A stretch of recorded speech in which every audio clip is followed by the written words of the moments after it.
Part 3 from the first chapter of Escape from Atlantis. The bed mattress is very soft, feather-stuffed, I guess. I'd much rather chill and take a nap. Portal jet lag is a real bummer. You will see if we keep waggling our tongues like chickens before morning tea, the crowd will get restless. I suppose it is the best we can hope for. She holds my hair in a heap. Come, come, follow me. Without another word, Hilda rushes out the door. At least she's not yanking my arm from its socket this time. I gulp nervously. What does she mean by the crowd will get restless?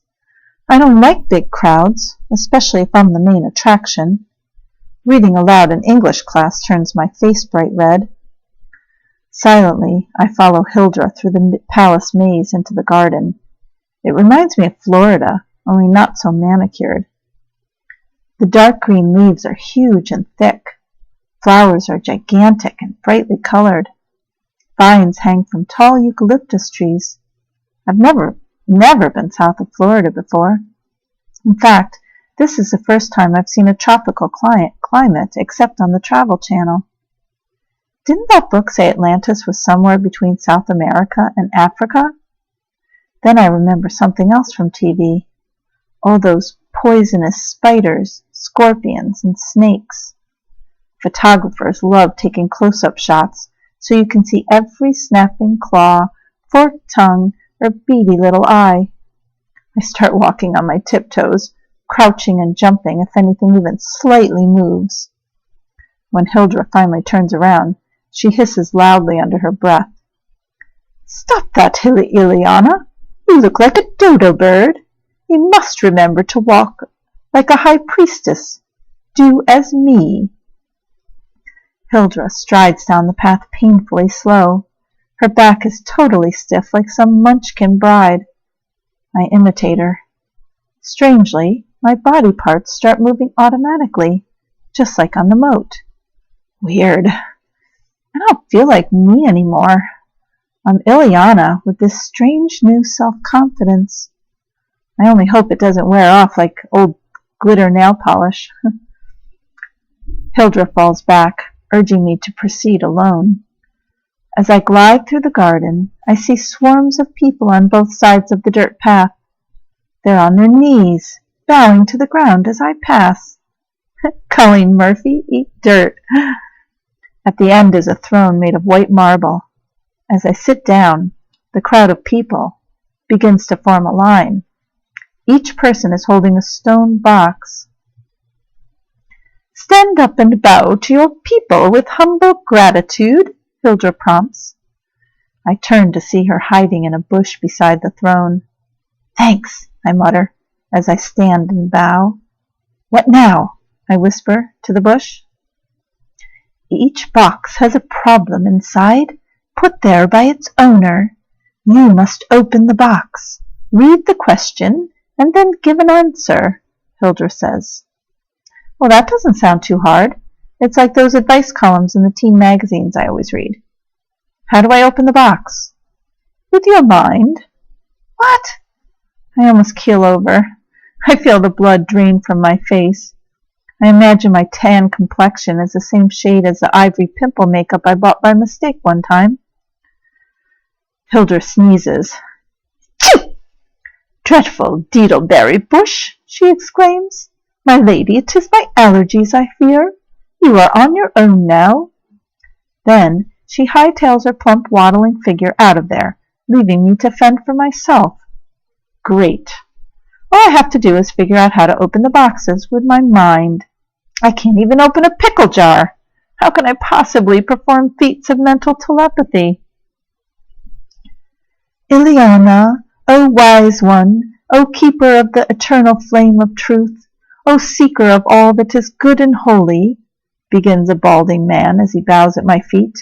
I beg you, most humble one, to give me the answer I seek.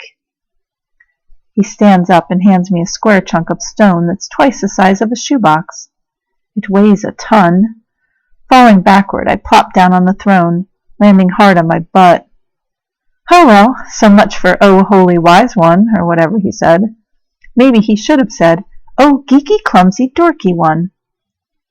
One of those high priest dudes is suddenly beside me. He's an older guy with thick blonde hair and a kind face.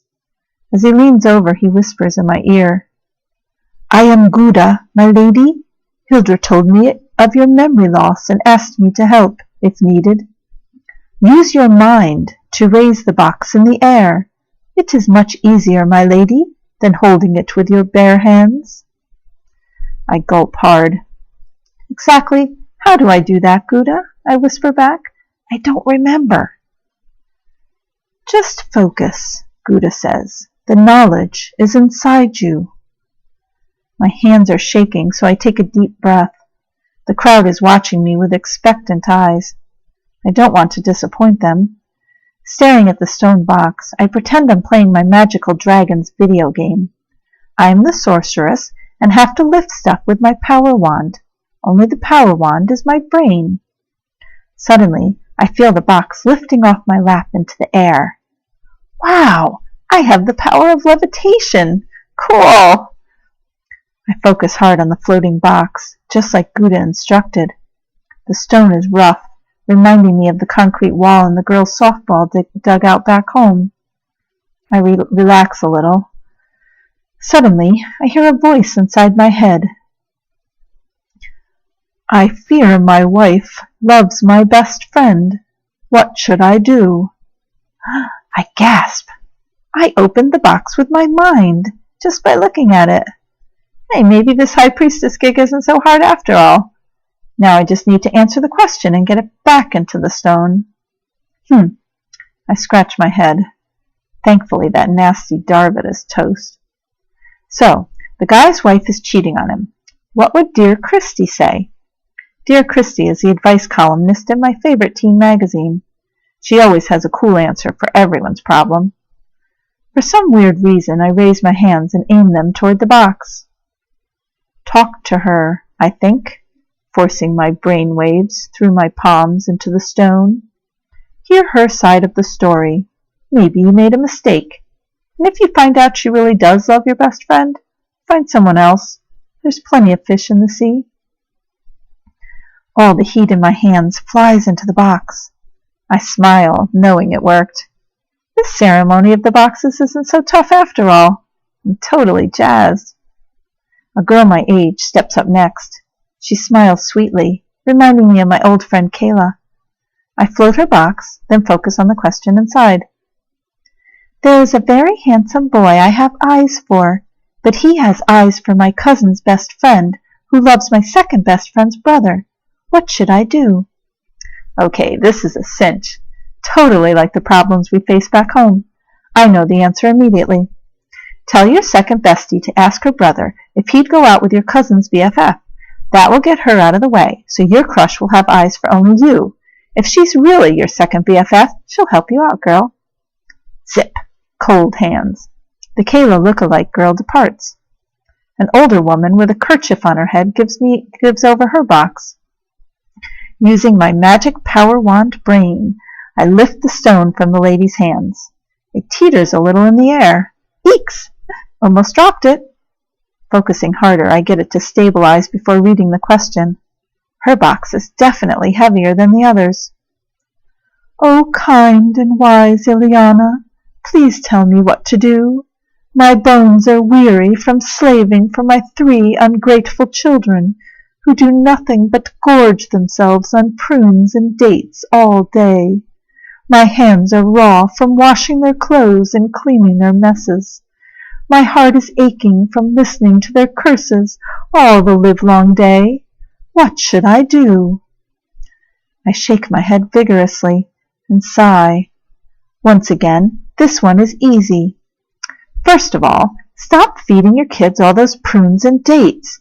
Prunes are a natural laxative. No wonder you have such a mess to clean up.